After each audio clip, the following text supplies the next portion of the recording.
afternoon, good evening all, it's Bear here. And I'd like to welcome you to my YouTube channel, aboxwithnolid. A channel I'm creating not only to create the understandings around and bring awareness to the realities of complex trauma, but I really want to get into the mechanisms and start to explore ways of expanding this understanding so that we can heal and improve the quality of lives.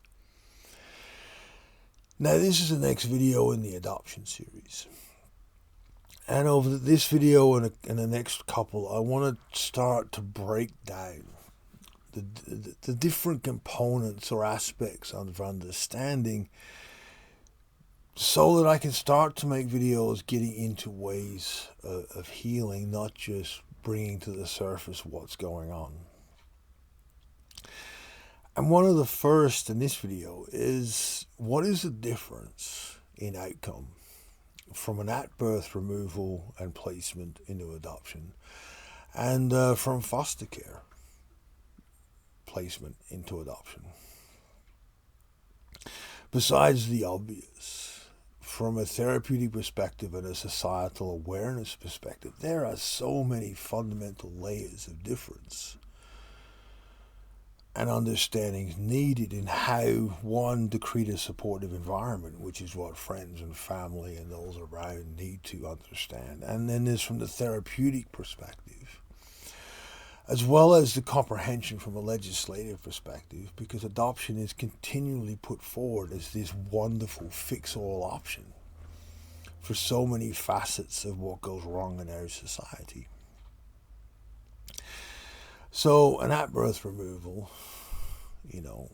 it's obvious. I've done several videos on this in the construction of the FOG, the attachment basis of a survival script, purely because of all the obstacles and the disruption of the development of attachment by not allowing the attachment to a biological mother. If for whatever reason that infant is allowed to physically attach and is removed a little time later, that comes under the next category, which is, where there was some level of connection to the biological family, whether it was for 10 minutes, an hour, or months or years. And the placement, it does create some fundamental differences in how you approach working with this and the understandings needed to make this environment as positive and constructive as possible. Primarily when you're looking at placement at a later age, you've got the reasons for removal need to be understood. And then there's the betrayal of that attachment of whatever form it was to the biological parents. And then there's the process of removal and all that upheaval. And then there's the layers of short-term stays in foster care to long-term stays. There's all these things that need to be broken down and staggered in a constructed, observed timeline to keep things in a perspective, to be able to interpret what's needed to process those experiences and what's needed to be learned to be able to become healthy and happy and connected and healed. And that's really what healing is. You got the process part and the learning part. How do I undo what I learned that was not working and relearn it to where it is working? How do I heal and become a part of what I want to become a part of? So when you look at birth removals, the steps are a lot more embedded and a lot more challenging in one construct, being that what crossed the placenta, and because of the trauma, it was at the first breath. You're dealing with things that are very, very hard to access. When you're looking at pre-verbal, it's very hard to access because the brain was structured differently, and the way things are stored, they're going straight into interpretation, not something that is a memory to be processed by what you've learned to interpret before. When you're looking at foster placement into adoption, or you're looking at removed from a connection to a biological family member and placed into adoption later, you have betrayal, you have the trauma of removal, you have the experiences involved in the time from removal to and however many placements before getting into this proposed adoption or long-term placement. All those experiences reinforce the betrayal. So when a therapeutic perspective, when you're working with that, you need to unpack the person's understandings around their feelings of betrayal and their interpretations of connection and attachment and being part of first. Everything will be interpreted as fed into a negative feedback construct against self until that is unpacked and worked through and understood, because that dictates how you approach working through this. Because that betrayal is so fundamental. And as all children, we take it down to, what did we do wrong? Our adult brain can justify it in numerous ways, but internally, there's something wrong with us for that to happen. And that's where you begin.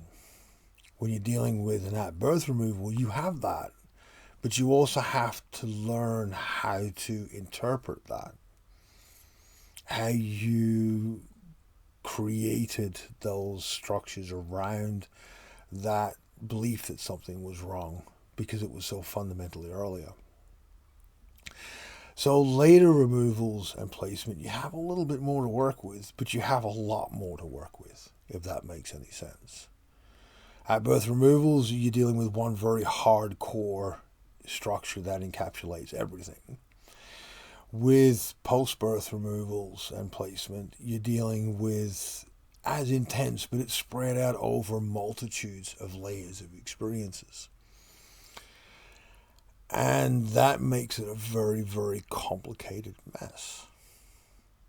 And as I've said in numerous videos, it's always on us to work it out. Now, I was an at-birth removal. I've known many, many adoptees that went from foster care to removal. And the outcomes are the same, but for slightly different reasons. Hence making this video. How it is approached in the therapeutic sector is, from my experience, way off the mark. Because there is no differentiation between all the structures that created the circumstance, that created the situation for removal and placement, and everything that happened post removal and placement. Another fundamental difference between at-birth removals and foster into placement is when you come from a foster care situation or you come from an older child or an infant perspective, the family you're going into, you're acknowledged as you're coming from somewhere else. You're not. The adoption is admitted to. You know, it's pretty hard to convince a 5-year-old that they're not being placed in an adoption household.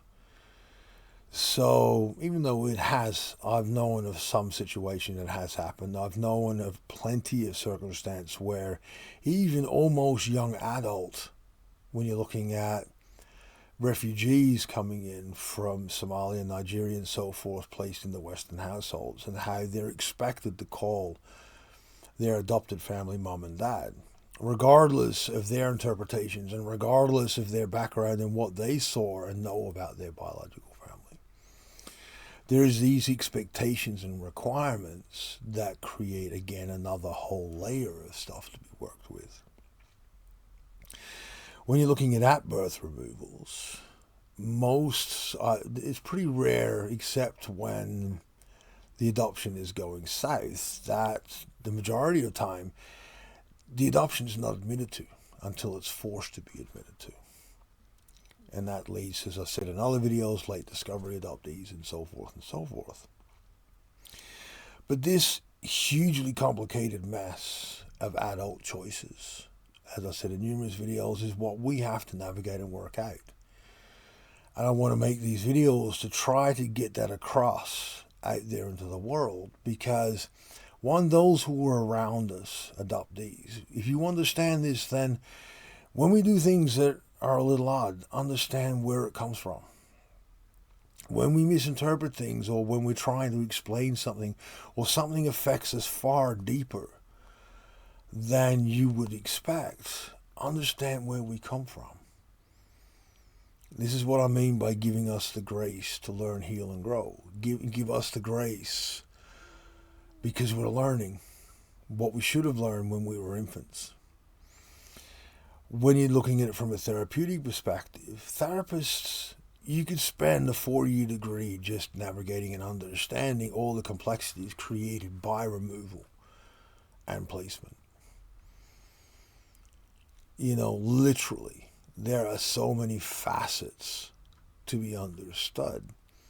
I spent decades trying to educate therapists in many different formats, and there's only been a few that have genuinely taken the time to listen and have changed their perspectives and approach.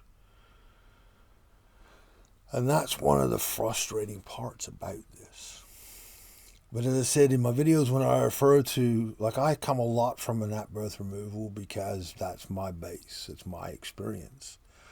But now I want to start to bring in and create these differentiations because they're important. What an at-birth removal experience is no different and no more extreme. We haven't gone through more than those from foster care. We're all the same. There is no competitiveness in trauma. There's just trauma. So with this in mind, to understand this is to step it out. Create a timeline map of all the different paths and identify what's base experience and what's reinforcement of those interpretations. And then things can start to make sense. And as I said, in future videos, I will go more and more and more into detail. Because now I want to start to get into how do we fix this and start to point out areas that need to be explored so that we can. As always, be mindful, be kind, be respectful. I love you guys' feedback and comments, and I'll see you next time. Hope.